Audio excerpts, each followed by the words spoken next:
এখন আমরা ইউরোপীয় ইউনিয়নের সেনজেনভুক্ত একটা দেশি ফিনল্যান্ডে সে স্নো পড়তেছে। ভাই কেমন লাগছে বাংলাদেশ থেকে ঘুরে আইতে?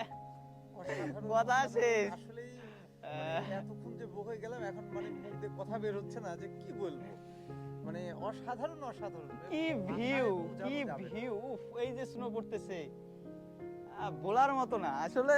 এই যে ও যে পড়তেছে আমার ক্যাপে বোঝা যাচ্ছে, কালো জিনিসের উপরে সুন্দর বোঝা যাচ্ছে। সো সব দিক দিয়ে ভালো লাগতেছে।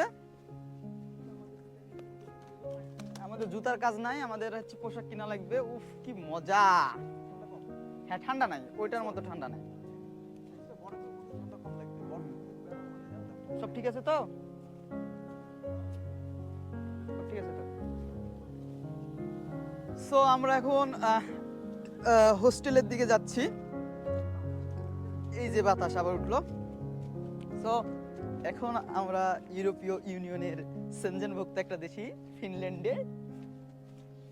ফিনল্যান্ড পৃথিবীর সব থেকে সুখী দেশের মধ্যে একটা। গত 4-5 বছর থেকে মনে হচ্ছে যে সুখী দেশের তালিকাতে আছে। এখানকার মানুষ অনেক সুখী। আর